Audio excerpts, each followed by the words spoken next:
What's up? This is Finx MTG here with a deck tech on Valgavoth, Harrower of Souls. The idea of this deck is to be a group slug deck and really dish out damage all around the table in the commander pod and make sure everybody's life total is being slowly whittled down. It makes for very fun games, very interesting games where the life totals are pretty even, so it creates intense scenarios within the game, and you have a lot of interaction in my version of this deck where you can play along with the table. So to go into more detail on this, it is a bracket 3 or power level 7 deck. Again, we're not running too many game changers, but Valgavoth, which is actually a commander from a pre-con deck, is so strong that I bumped him up to bracket 3 instead of bracket 2 based on the impact that he has and the abilities that he's able to do. I mean, for instance, let me explain this by showing you another card, which was a previous commander that was in the black-red Rakdos colors that we used to play. This is not in the deck, by the way, but Obnixilis Captive Kingpin we used to play. Very similar ability when you damage an opponent with exactly 1 damage, or they lose exactly 1 life, rather. You put a +1/+1 counter on them, and then you exile the top card of your library until your next end step. You may play this card. This is what we used to play with. Now we have Valgavoth here, where we're dealing damage on the people's turns, on the other player's turns, and instead of exiling a card that we can only use until our next end step, we actually just draw the card, just straight up draw the card, and we just threw War to pay 2 life on this guy just for fun, as if a 4 mana, 4/4 flying was not enough by itself. So if you look at these abilities, and the key feature here is, again, the first time during each of their turns, you need an opponent to take damage, and then you put a +1/+1 counter on them and draw a card.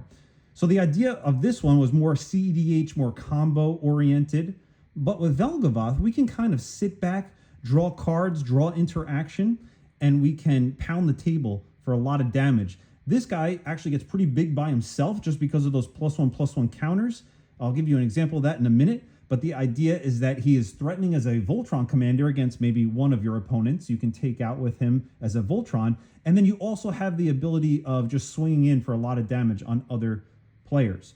As a backup to this commander, you also have in the deck something like Rakdos, Patron of Chaos, a 6/6 flying trample for 6. At the beginning of your end step, target opponent may sacrifice 2 non-land, non-token permanents.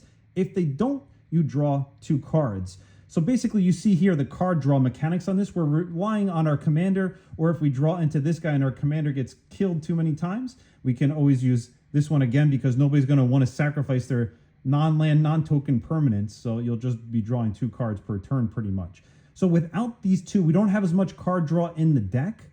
But again, with them out, it is really powerful. So just taking a look again at what you want to do with this. If you want to see the full deck list, again, I'll put the link in the description here. But the idea is, let's say you're playing the game and your opening hand, you have 2 cards. See if you saw that second one there. But the other cards in your hand could be all lands. Kendrick Parasite, 1 mana, 1/1. Play this on turn 1. Whenever an opponent draws a card, if you control a red permanent, you may have this guy deal 1 damage to that player.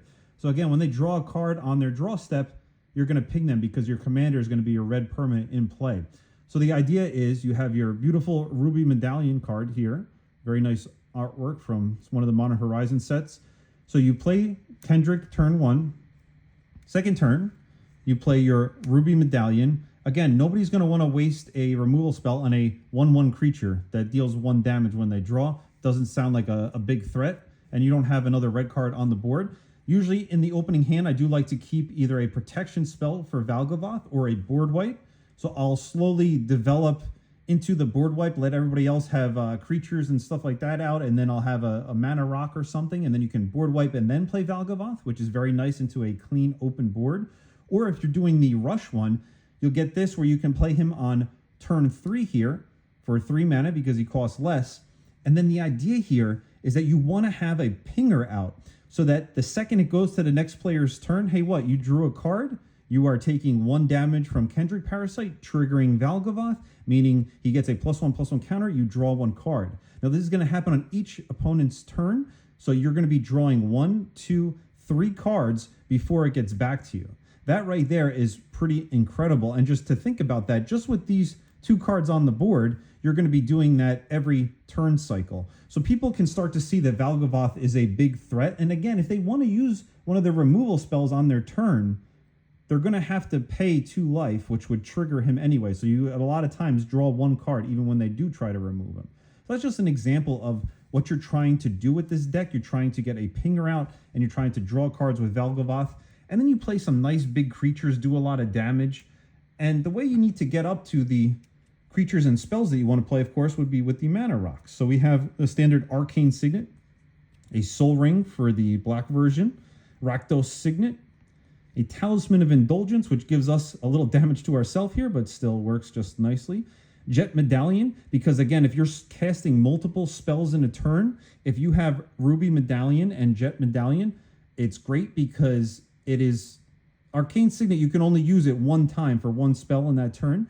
These, if you have 7 cards in your hand, you can use that on 4 different cards and get a discount on all of them. So you can see why that adds up there. We also have Thought Vessel, because we're going to be drawing so many cards that we don't want to be discarding our great spells that we have in our hand. So Thought Vessel is very nice to have. There you have some of the mana ramp. We also have a number of spells that are mana ramp. We have the beautiful Dark Ritual from Mirage here, a staple in any deck that's really running black pretty much. Puts you 2 mana ahead on that turn. And a great way if you want to power out your commander on turn 2. I do like to have the pinger out before the commander, but this one you can also have Jessica's Will. When you have your commander out and you cast Jessica's Will, that's a lot of card engine that you have of getting card advantage, right? Exile the top 3 cards of your library. You may play them this turn. And then add 1 red for each card in target opponent's hand. So that can ensure that you are able to actually cast the cards that you reveal when you get the mana. So that right there is a lot of fun. You can do that if you need to cast your commander later on in the game and you don't have enough mana because he's died a few times. You can also use Jessica's Will just for the mana ability. And we have Grim Hireling. When 1 or more creatures you control deal combat damage to a player, create 2 treasure tokens. 2 is pretty nice. And keep in mind, this guy is a flyer, so when he hits an opponent in the air, you would be getting 2 treasure tokens from this. And something that's commonly overlooked with Grim Hireling, which is just a great card in general, pay 1 black, sacrifice X treasures. Target creature gets -X/-X until end of turn. Activate only as a sorcery, but you can really get rid of one of those pesky creatures that's giving you a problem. You can just use that ability when you need it. And to get even more treasures, we have the Reaver Cleaver. Yes, I know this card is very risky. You try to equip it to your commander or to another card and somebody kills your commander or your creature, and that's a devastating loss because, again, it costs 3 mana to get in and 3 mana to equip. But pretty much if it ever does hit, you're in such a great position that it's very hard for the other members at the table to come back because you have a card advantage engine and then you have the mana to cast those cards. If something you control hits, and it gives it trample as well, you get treasures equal to the combat damage to a player or planeswalker. So it's a really good card when it goes off.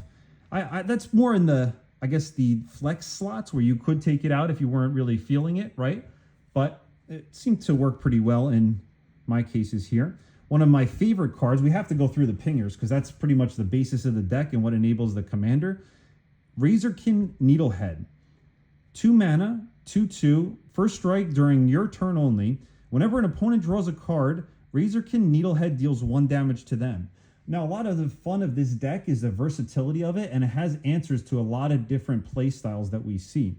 So some people like to cycle through their deck, or there's decks that just try and draw a ton of cards, or they try and do some kind of combo and actually draw their whole deck, or do something crazy like that. They can't do that when there's a card like this in play that deals 1 damage to them for each card they draw because they will end up killing themselves with that, right? So this works great. I've had this do a ton of damage over the course of a game where eventually somebody takes it out or there's a board wipe. But while it's there, it's surprising to see just how much damage this leads to. And it has the added benefit of being the proc for your commander. Oh, and then we have a beautiful old school copper tablet. Now, you don't have to get the older school version, but this is one of my, I guess this would be my second favorite card to put on the table to be a pinger. It's an artifact where if you have the opponent on their upkeep, it takes 1 damage. It will trigger your commander, and it's just dealing 1 damage to each player, including you, of course, but it doesn't really matter. It's just 1, and there's no proc for the other players when you take the damage. So I do like this one. Artifact's a little bit harder to destroy than the Razorkin, which is a creature. Again, it's easiest to kill a creature, then to kill an artifact, then to barely anything to kill an enchantment, right? So that's how it goes, and that's why we have enchantments like Roiling Vortex. 2 mana only. You get this on the board. Nobody wants to waste some type of expensive removal on a card like this. At the beginning of each player's upkeep, it deals 1 damage to them. This is also another great card to keep in your opening hand with your commander. Whenever a player casts a spell, if no mana was spent to cast that spell, this deals 5 damage to that player. So that's great for Discover and Cascade. You can stop those decks because they'll be taking 5 damage every time. Also, if you're playing against somebody like a deck that the Cascade effect, or like a Tali, something that flips cards and plays them without paying their mana cost, this is great to stop them as well. Or if you have those crazy people that want to run like a free counter spell, well, you're going to be taking a lot of damage if you're using a free counter spell, Force of Negation, Force of Will, or if you're using a Deadly Relic or something like that. And a lot of times people will miss that. And make sure you read this card when it first comes out, and then it's on people if they forget how it works. But a lot of times they'll do that and they'll reveal information even if they want to try and take it back or whatever, right? The other thing is we have a lot of abilities in this deck. Actually, we have, I believe, 6 in total. To pay 1 red, your opponents can't gain life this turn. So all 6 of the cards have some way of stopping your opponents from gaining life, because again, we want to keep everybody at the table near the same life total. And what that does is it keeps pressure, and nobody's really sure like who's the immediate threat. Everybody's a threat, right? So it keeps the damage spreading around the table. And when somebody's going to do a combo, you can stop them from gaining infinite life. And it helps because there's certain decks, if you're playing like Oloro, or if you're playing these white decks or the angel decks or something like that have a lot of life gain, you can actually stop them from kind of getting out of the reach of the rest of the table, which is very nice in this one. And again, if they were able to do that, it will thwart your deck, which is Group Slug. Fate Unraveler. Whenever an opponent draws a card, it deals 1 damage to that player. Again, just like the other one, but this one's 4 mana. It's a little bit beefier, so it's harder to kill. Just another one we have here. And then we have Gleeful Arsonist. Whenever an opponent casts a non-creature spell, Gleeful Arsonist deals damage equal to its power to that player, and it has Undying. So when there's a board wipe and this dies, it comes back again, and this one comes back with a +1/+1 counter, I believe. So the idea here is that now if we're playing Storm decks, right, and they want to play 6 different spells in 1 turn, right, every time they're playing one of these non-creature spells, this guy's going to be hitting them for damage equal to its power. And if it comes back after it dies, it's going to be 2 instead of just 1. So it will put a lot of pressure on Storm decks to not be able to do what their theme of their deck is wanting to do without severely paying a heavy price. Great card there. Bloodchief Ascension, just overall a strong card here. It's an enchantment. It's hard to get rid of. Once it turns on, whenever a card is put into an opponent's graveyard from anywhere, and this has 3 or more quest counters on it, you have that player lose 2 life. If you do, you gain 2 life. Part of the problem with this deck is that we do need to gain life because we have like our big flyer out there attacking and we have our pinger effects, but we don't have a lot of strong blockers. So we're going to be taking some kickback on the attacks coming at us. We need some type of life gain to actually stay in the game and not die while we're putting this clock on the game of everybody taking a lot of damage. So Bloodchief Ascension is a great way to gain some life back. It's also a win condition, because if this stays out here, this basically means anybody takes a play action of playing a spell, or if a creature dies or anything that gets removed from the battlefield and goes in the graveyard, it's going to be triggering this. They're going to be losing life. Mogus, God of Slaughter, which is also in the precon, I believe. 7/5 indestructible. As long as your devotion to black and red is less than 7, it isn't a creature. We don't really care about all that. We care about at the beginning of each opponent's upkeep, it deals 2 damage to that player unless they sacrifice a creature. Most people are not going to want to sacrifice a creature. And again, 2 damage per turn on top of everything else we're doing is a lot for them to be taking. And then eventually this is going to turn on and you're going to have a 7/5 indestructible that can attack as well. So it keeps the board from getting too big, because if they do have extra tokens, or if it's an elf deck or a humans deck or something like that, they're going to start sacrificing tokens, and it'll kind of slim it down a little bit. Next card, Sardian Avenger. 2 mana, 1/1. Seems like it's nothing, right? But the first strike is huge here, because it has first strike and trample. When it attacks, it gets +X+0, where X is the number of artifacts your opponents control. So if you're running against a Urza deck, or just some blue deck that runs a lot of artifacts, or there's green decks and red decks that have artifacts like crazy, this guy gets pumped up for each of those. And even if they just have a couple of mana rocks, the idea is that you can attack in, and unless they have a blocker that's going to survive that first strike, it's going to get through, and it's going to deal the damage, kill the creature. So it keeps the pressure on the opponents, and at the same time, it has this little side effect here. Whenever an artifact an opponent controls is put into a graveyard from the battlefield, Sardian Avenger deals 1 damage to that player. So that way, if they're trying to do some crazy plays where they're sacrificing a lot of treasures, if they sacrifice a gold token, they're trying to do any of that stuff with their artifacts, it's going to be dealing damage. And if there's a Vandal Blast that kills all artifacts, it will trigger as well. Pyrohemia. Now, there's also Pestilence, but because I'm heavier in red, I had to get Pyrohemia. If you are budget conscious and you want to do the same effect, just get Pestilence instead. But the idea of this is that at instant speed, for 1 red mana, you deal 1 damage to each creature and each player. 4 mana enchantment comes on the board. Now, the idea here is that there is the drawback. At the end of turn, if no creatures are in play, you sacrifice Pyrohemia. Same thing with Pestilence. But if you have your big creatures out, again, if you have your Valgavoth that's getting pumped up, he's usually a 7/7 or higher. If you have your 6/6 creature or something like that, the thing is you want to deal damage up until that point, but not kill your last creature. And again, when you do this on the other player's turn, it will ping your commander. So you can do this during their upkeep if you'd like, and ping them and draw a card.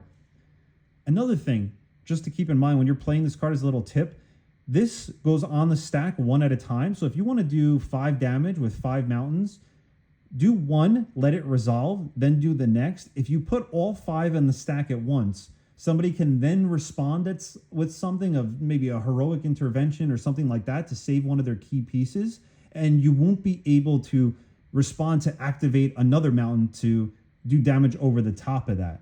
So by doing each individual trigger on the stack, you can respond on anybody's instance that they try to play in response to it and try to protect their guys or anything on their board.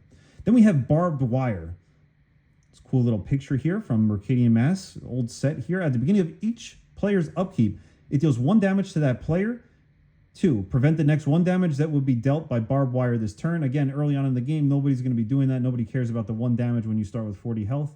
The point is that this one's 3 mana. It's a little bit less cost effective than the main creature ones we had, and also the Copper Tablet, but it does the same effect. We need every option that we can to do that. Mayhem Devil. So we have some people that like to play 5-color decks. They like a lot of fetch lands. Well, every time they're using a fetch land and they sacrifice a permanent, this guy deals 1 damage to any target. That includes their creatures, their planeswalkers, or their face, depending on which one you like the least, right? So this is a great way to keep decks also that sacrifice a lot of tokens. If you're playing a black deck against Yawgmoth or something like that, and they have tokens that they're sacrificing to kind of run through their deck, you can even pig down Yawgmoth with this. You can do anything you want. Very versatile card here, and you can see how these cards overlap where they're adding to your own strategy for what you're trying to do, but at the same time, they're stopping specific strategies that your opponents are doing. Blood Artist, one of the classic cards. When there's a creature dying, target player loses 1 life and you gain 1 life. It can help trigger the Valgavoth on other players' turns, but it also just helps us gain life and stay in the game. And again, when you put this out, if somebody's building a giant board state, if they're playing slivers and they have 10 slivers on the board, and somebody board wipes while you have Blood Artist out, this triggers for itself dying as well as every other creature. So it's great to just have out there when it's time for somebody to cast a board wipe, and you can throw a lot of damage around, maybe take out a player. Pain Distributor. 3 mana, 2/3 menace. Whenever a player casts their first spell each turn, they create a treasure token. Yes, we're giving them a treasure token, but you know what? We want the game to go a little bit faster here. We want people to be a little bit more aggressive. So this falls in line with that. And whenever an artifact an opponent controls is put into a graveyard from the battlefield, this guy deals 1 damage to that player. So they're going to have a price to pay for that extra mana as well. And remember, we have another card in here that we just saw before that also deals a damage to a player when the artifacts go to the graveyard.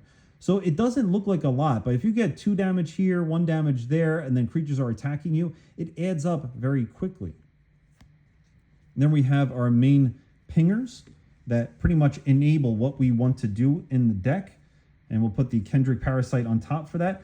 Now, when we're getting late game, we need a win condition. And we have Exsanguinate for that.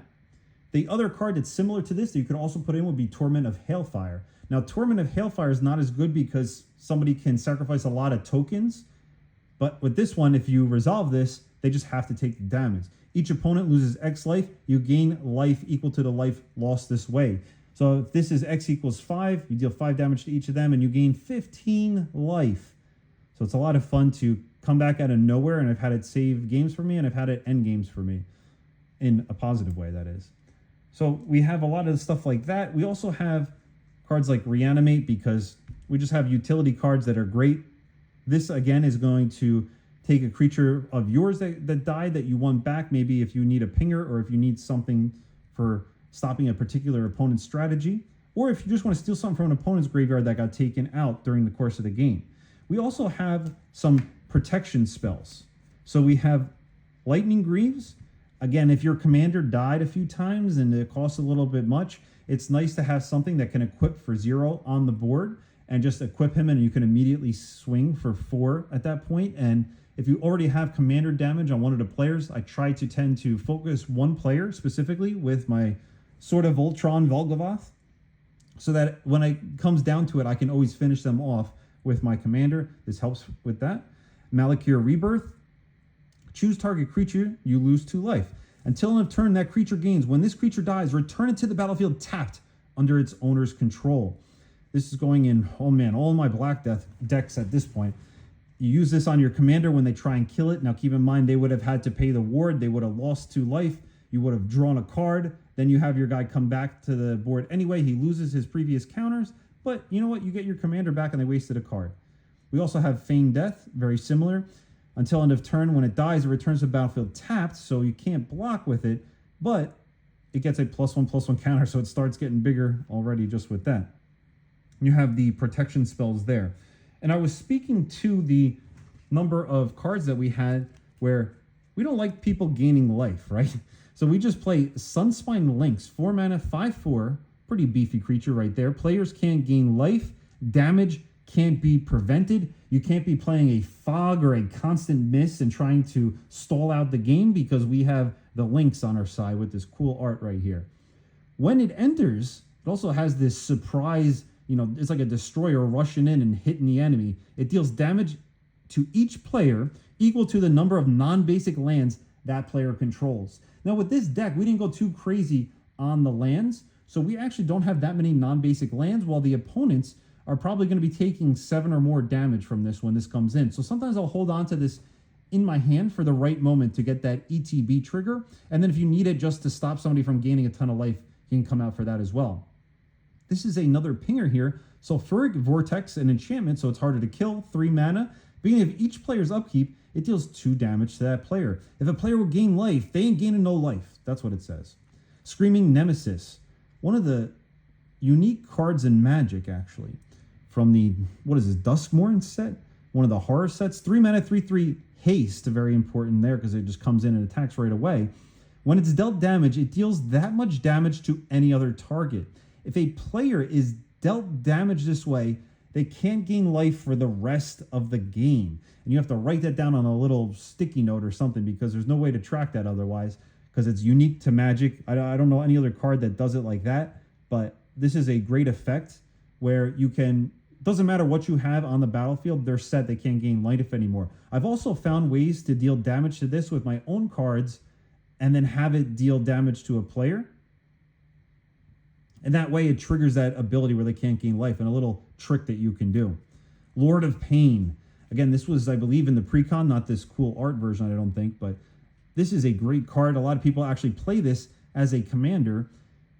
Menace, 5 mana, 5/5. Your opponents can't gain life because that's our theme here. Whenever a player casts their first spell each turn, choose another target player. You're choosing that player, the opponent's casting the spell.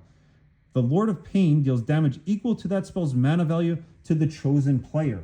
This creates some unique situations where you have a little bit of politics coming into it, where early on in the game, people want to cast their largest spell and just throw damage around the table. And then once they realize that your deck is throwing damage at everybody and everybody's getting low on life, then they're going to start wanting to play their 1 or 2 mana spell first and then playing their largest spell afterward. But it is fun with this, and you can say, well, you know, if you don't attack me, I'll throw the damage at this person instead or something like that. And you can kind of protect yourself a little bit. This card is great in this deck, and this is a reanimation target that I have as well.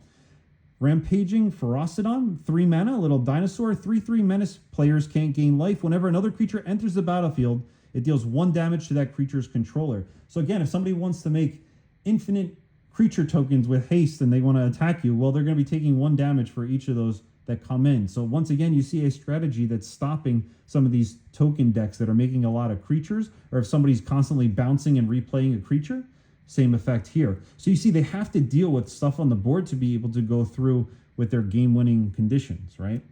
So we also have board wipes for when the board gets a little bit too cluttered. Chandra's Ignition is great because when our commander is a 7/7, when he's pumped up a little bit, target creature you control deals damage equal to its power to each other creature and each opponent. We don't care if every creature besides Valgavoth is dead. We can happily clear the board and just have our, superhero left, and that's it, and it works great. Chain Reaction.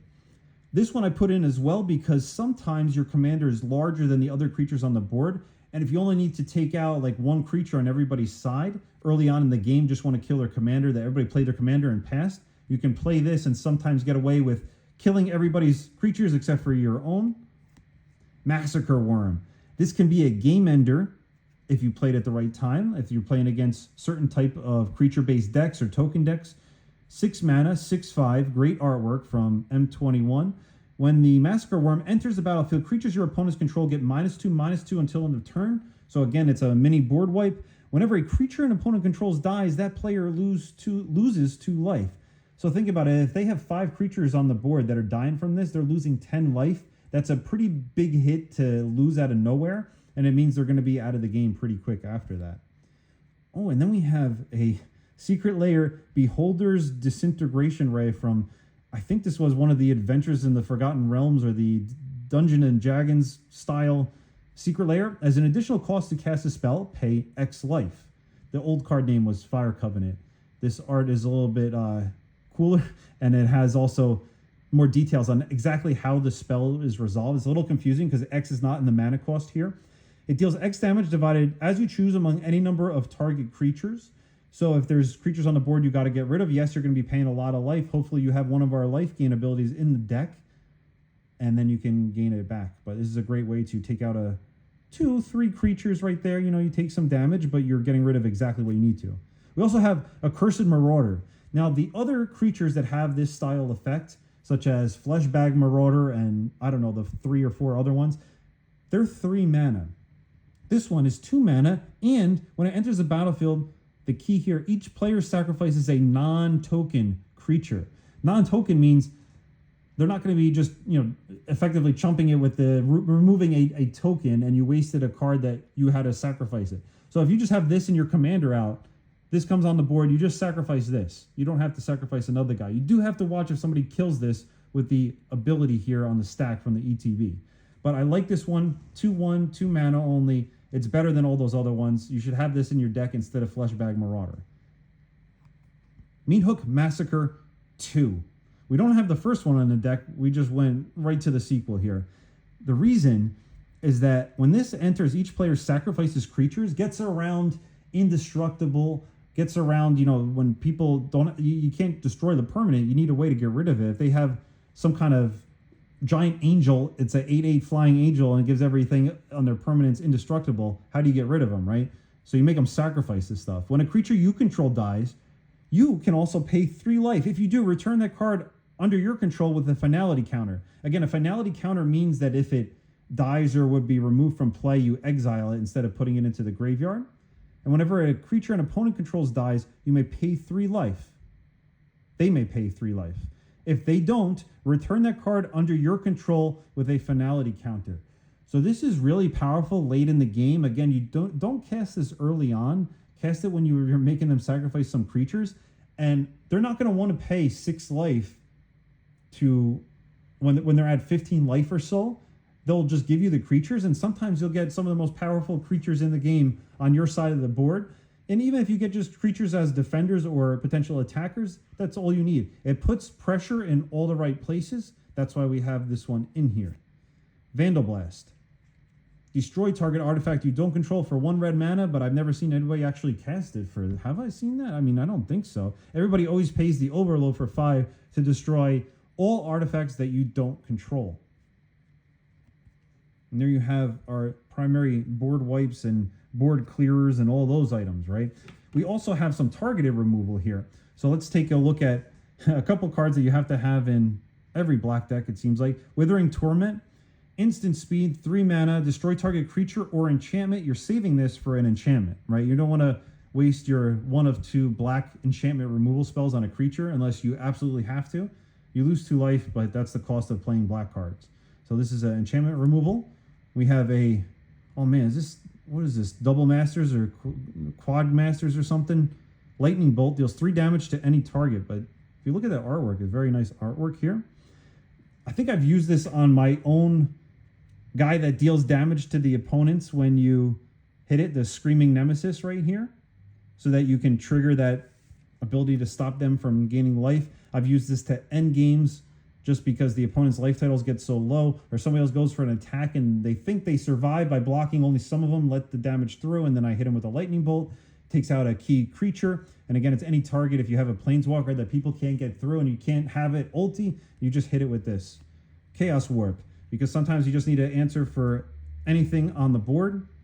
Target permanent shuffles it into their library, then reveals top card of their library. If it's a permanent, they put it onto the battlefield. You're hoping they just draw into a land.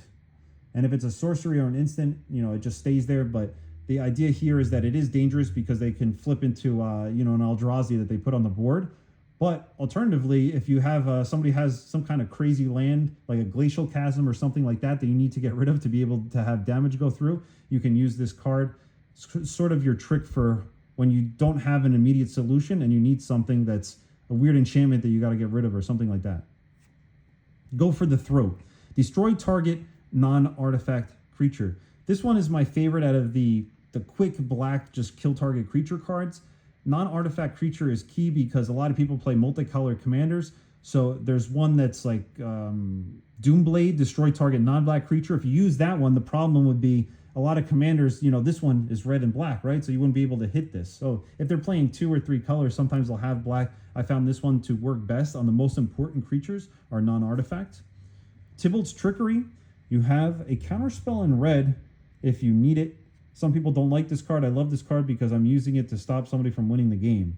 That's the primary use of it. Otherwise, you just hold on to it in your hand. If they have something on the board that's threatening, but it's not going to immediately win, you deal with it another way because, again, we're drawing a ton of cards here, right? The idea here is you counter the spell, but they do get something else instead of that card. Star Athlete. I feel like this card's a little it's underlooked. 3 mana, 3/2. The menace is key here. When it attacks, choose up to 1 target non-land permanent. Its controller may sacrifice it. They don't have to, but if they don't, Star Athlete deals 5 damage to that player. 5 damage in a game of this where we're throwing 3 damage here, 5 damage, 8 damage. It's a lot. And you can also blitz this in if you really wanted to. But the idea here is that if somebody has a card that, a sphere of a protection type of card or something that's stopping you from getting in for damage, and you really want to get rid of it, and you don't have the immediate answer in your hand, you can attack them and then try and get them to sacrifice it or just lose life anyway. And again, with your pingers and this, they're going to be losing a lot of life if they just leave it out and try to just sit there with it. Rakdos Charm. Red and black. Instant. Choose 1. Modal spell. Exile all cards from target player's graveyard. Again, if somebody's doing some kind of graveyard shenanigans, you get rid of all their cards in their graveyard. A lot of black players try to, put in some 8/8, crazy card in their graveyard and then reanimate it. And there's a lot of decks that are utilizing graveyards now, so this comes into play for that. You can destroy target artifact if you have to. And another one that's a little bit unique, each creature deals 1 damage to its controller. So if you're playing against a token deck and they have 10 tokens on the board, this would deal them 10 damage. If you're playing a token deck and they're attacking somebody else and deal them 10 damage with their tokens or something like that, and the other person thinks they don't have to block and they have tokens or something like that, or they just have some creatures, you can end up dealing damage to them and maybe put them out of the game or put them in lethal strike distance with your creatures on the board. So there's a lot of nice versatility in this one for only 2 mana. And there you have some of the nice removal spells. We also have some card draw here.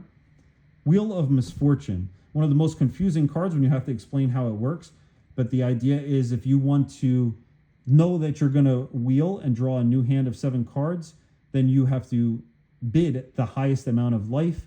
The person that bids the highest amount of life does lose that amount of life, but they draw 7 cards. The people in the middle, they discard their hand, they draw 7 cards. And the person that doesn't want to wheel, that picks 0, they don't lose any life, and they do not wheel. This one here is usually when I'm desperate and I need to draw cards, I'll do this. And sometimes I'm not scared in those situations to pay 7 life, 10 life, 12 life, 15 life to make sure that you're going to wheel depending on the table. A lot of times people go so low on this, they choose 3, 4, 5. Sometimes you can just pay 5 life and you can be okay because they're weaklings. They don't want to pay a lot of life. They don't want to be risky. Night's Whisper. You draw 2 cards and you lose 2 life. I do like this art from Lord of the Rings set here. But again, this is the best quick black draw spell that we have here. You can also put Stinging Study now that I'm thinking about it for a 4 mana commander where you would lose 4 life and draw 4 cards. But this is like when we're in a lot of trouble and we lost our commander and we need something like this to get back in the game. And we have Big Score. As an additional cost to cast a spell, discard a card, draw 2 cards, and create 2 treasure tokens, which is key here because it fuels your ability to cast other spells and multiple spells in your next turn. And it's an instant speed, so you can be playing on the opponent before you's turn, and then it gets to you. And again, we don't have that many draw cards in here, so you do need your commander or your backup commander that's chilling, right? So we have that. Then we have a lot of versatility cards here. We have Descent into Avernus. Does everything we want to do because we want to put pressure on opponents. This deals damage to them because on your upkeep, you put 2 counters onto Descent into Avernus. Then each player creates X treasure tokens, and Descent into Avernus deals X damage to each player, where X is the number of Descent counters on Descent into Avernus. This means you're getting the treasure tokens first on your turn. You have the ability to use them first before anybody else on, if you're casting a sorcery or a creature spell, gives you an advantage. Dealing damage to the table puts the whole table on a clock because it goes 2, 4, 6, 8. It goes up very quickly. And people will eventually have to remove this or it's going to end the game. And again, we do have life gain in here, so we can sometimes stay longer than the damage from this would be there to take out other players.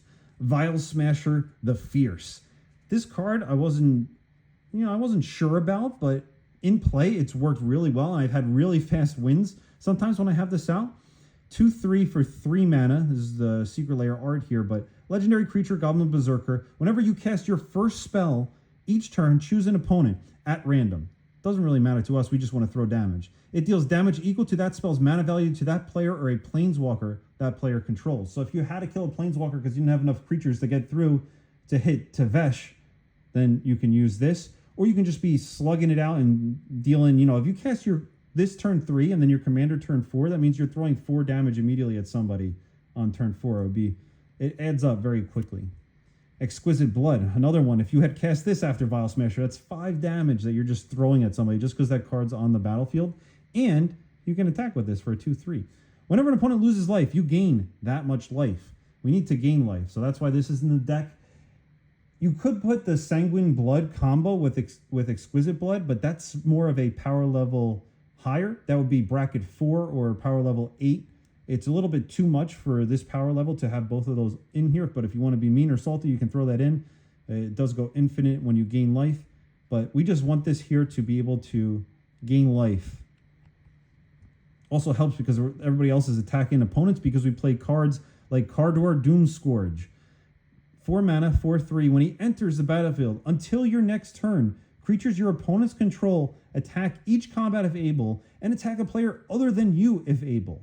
Whenever an attacking creature dies, each opponent loses 1 life and you gain 1 life.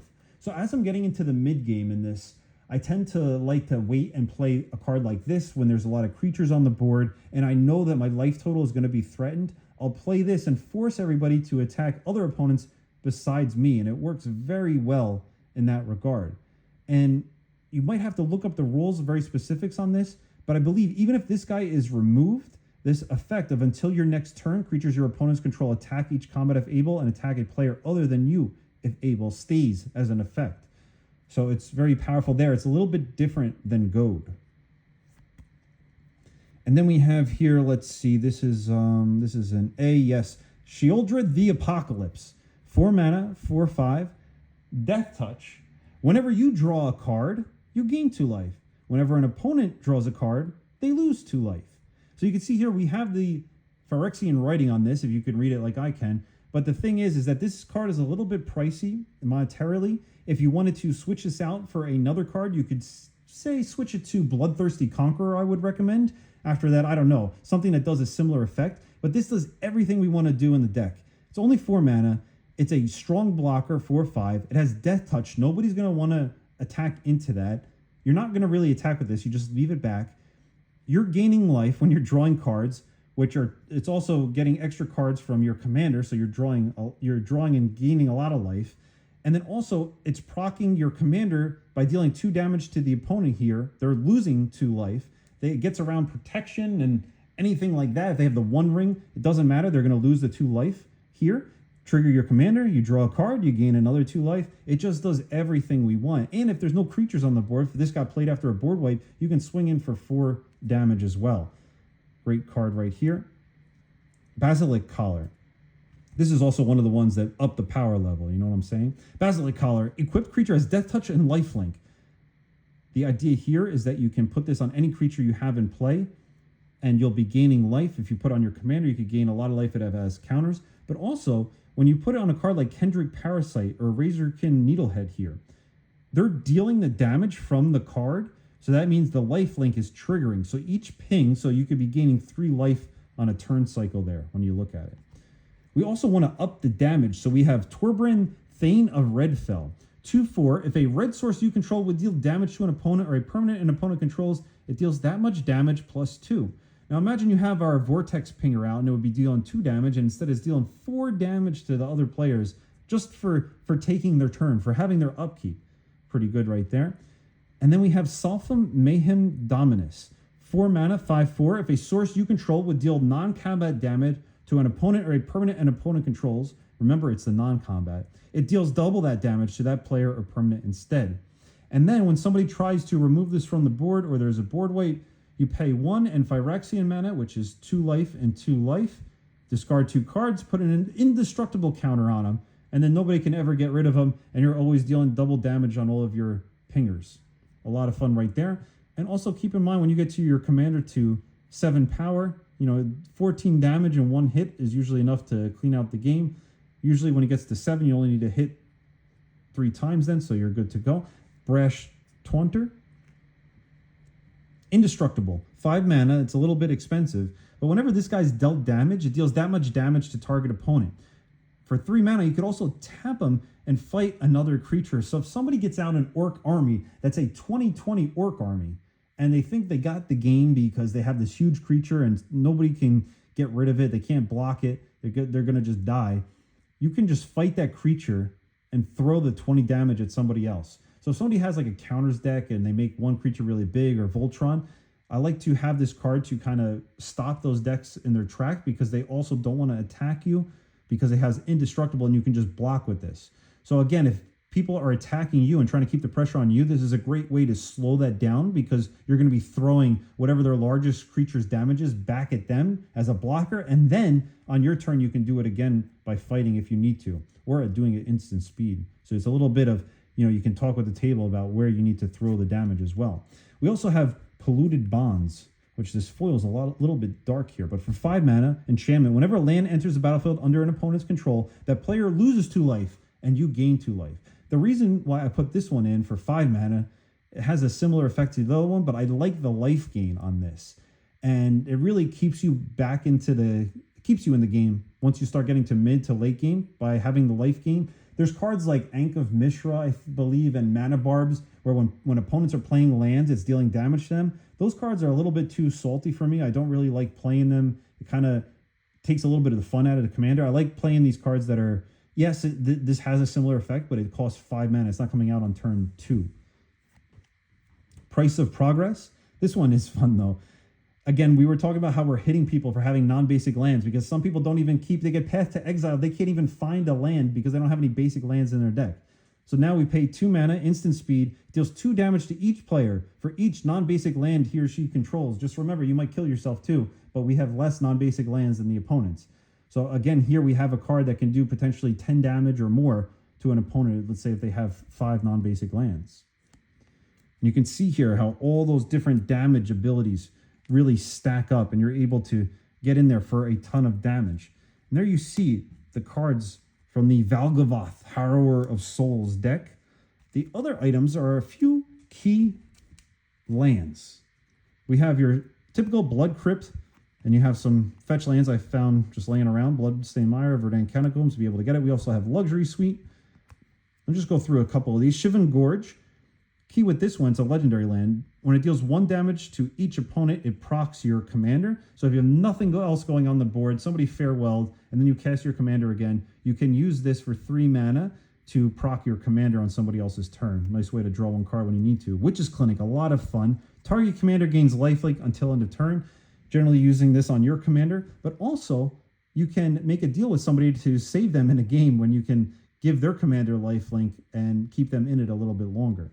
We also have Strip Mine because there's too many utility lands that are in the game that you need to really take out. So we have Strip Mine here. Don't be using this just to annoy somebody to destroy one of their lands. Use it only if it's a land that's doing some huge impact on the game. Green Dragon Inn, also known as Homeward Path. The key here is that we are very commander-centric deck with this. So if somebody steals our commander, if they're playing a blue player and they steal our commander, puts us in a really big bind because we don't have a lot of cards that could actually kill our commander and then we'd have to recast them to get them back. So by having this in there, it's kind of a backup plan if our commander does get stolen by something. And there's a lot of blue spells that do that. We also have a Bajuka Bog to destroy the decks that are trying to do some kind of graveyard reanimation strategy. Or if there's those decks that are looping lands that I hate, then you exile every land in their graveyard, get rid of all their dredge lands and their Life of the Loam and all that stuff. Myriad Landscape, we don't have a lot of land ramp in here. We don't have any. So we have Myriad Landscape. It enters the battlefield tapped, but we don't care. We're just really looking for a way to ramp lands because sometimes people take out your artifact mana and then you're in a bad spot. You need to still be able to catch up, and just another form of ramp that you can do. Sulphurous Springs, Haunted Ridge, Something Carns, Command Tower. And then we have lots, you see, that wasn't too many non-basic lands, right? And we have lots of mountains. Some people like these mountains from the older sets with the white border, so when you fetch, you can immediately see them if you just want to get a basic land. And we have swamps. So again, there are the lands, and there is the Valgavoth Harrower of Souls deck that is a lot of fun to play. Played it many times, slugged it out in a lot of matches. Felt like I was a boxer in the matches. You're like a WWE star and duking it out, right? So there you have it. Putting on a show for everybody with damage and showing how the game is played by making the game go evenly around. Everybody's losing life. People are playing, people are talking, and you're interacting with the board state. Hope you enjoyed this deck tech. If you liked some of the other deck techs I have, check out my channel. I got a lot up there now, so got some other good ones as well. Hope you enjoyed. Have a good day.